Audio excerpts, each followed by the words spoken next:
प्यार में संघर्ष, सास और बहू के रिश्ते में संघर्ष के बावजूद प्यार की ताकत।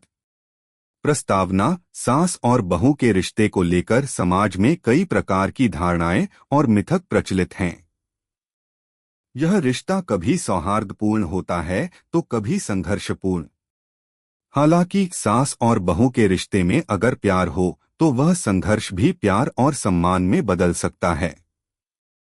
यह कहानी एक ऐसे रिश्ते की है जहां सास और बहू के बीच संघर्ष होते हुए भी उनका प्यार और आपसी समझ हमेशा मजबूत बनी रहती है।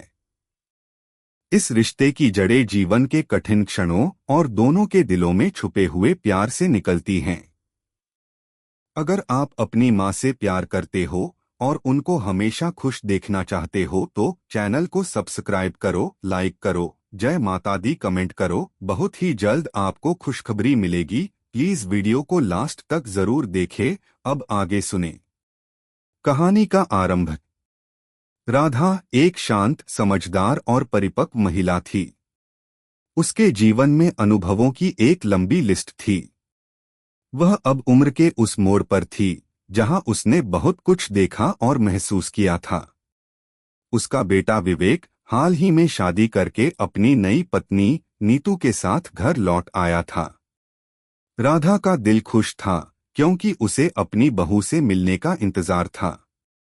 नीतू विवेक की प्यारी पत्नी एक पढ़ी लिखी और समझदार लड़की थी, लेकिन वह भी इस रिश्ते के नए मोड़ से थोड़ी घबराई हुई थी। वह जानती थी कि सास और बहू के रिश्ते में कई बार संघर्ष होते हैं और उसे यह साबित करना था कि वह एक आदर्श बहू बन सकती है। पहला संघर्ष। विवेक और नीतू की शादी को कुछ ही महीने हुए थे, लेकिन राधा और नीतू के बीच छोटे छोटे मतभेद उभरने लगे थे। एक दिन राधा ने नीतू से घर के काम में मदद करने को कहा। नीतू के पास अपनी नौकरी थी और वह घर के काम को लेकर थोड़ी असहज महसूस करती थी। राधा का मन था कि वह अपनी बहू को यह समझाए कि घर की जिम्मेदारियां दोनों के बीच बांटी जानी चाहिए। नीतू घर के कामों को मिलजुल कर करना चाहिए। राधा ने प्यार से कहा, यह तुम्हारा भी घर है और मुझे लगता है कि तुम मुझे मदद कर सकती हो। नीतू, जो पहले ही थकी हुई थी, थोड़ा चिढ़ गई। माँ, मुझे समझाइए मत। मैं अपनी पूरी कोशिश करती हूँ, लेकिन मुझे भी अपना करियर और व्यक्तिगत समय चाहिए। राधा को यह बात बुरी लगी, लेकिन उसने चुपचाप इसे आत्मसात किया। हालांकि वह जानती थी कि नीतू को उसकी तरफ से कोई दबाव नहीं डालना चाहिए। राधा के दिल में एक आंतरिक संघर्ष था।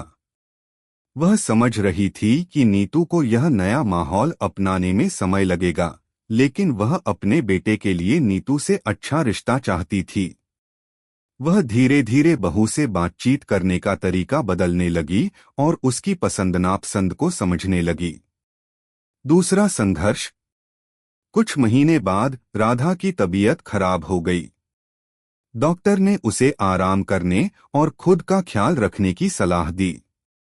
इस समय नीतू ने राधा का ध्यान रखा। वह उसे दवाइयां देती, चाय बनाती और उसके पास बैठकर बातें करती।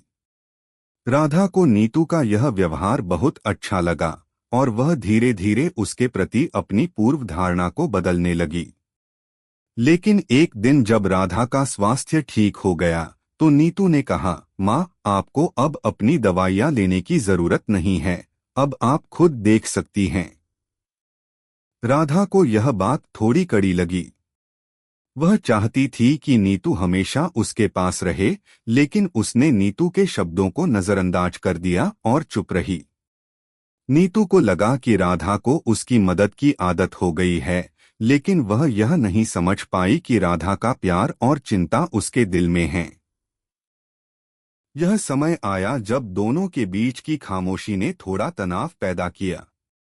राधा, जो अब तक नीतू की आदतों को समझने की कोशिश कर रही थी, वह अब खुद को अकेला महसूस करने लगी थी। तीसरा संघर्ष। एक दिन राधा ने नीतू से कह दिया, क्या तुम मुझे ज्यादा जरूरी नहीं समझती हो? क्या तुम मेरे साथ समय बिताना पसंद नहीं करती हो? नीतू ने थोड़ा चौंकते हुए कहा, माँ, ऐसा कुछ नहीं है। मैं आपको बहुत प्यार करती हूँ, लेकिन मैं भी अपनी जिंदगी जीना चाहती हूँ। यह संवाद एक बड़ा मोड़ था। राधा ने महसूस किया कि नीतू को अपनी स्वतंत्रता और अपने व्यक्तिगत स्पेस की जरूरत है। राधा ने खुद से वादा किया कि वह नीतू को समझेगी और उसे अपना समय खुद तय करने का अवसर देगी।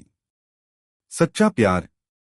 समय के साथ राधा और नीतू का रिश्ता बेहतर होने लगा।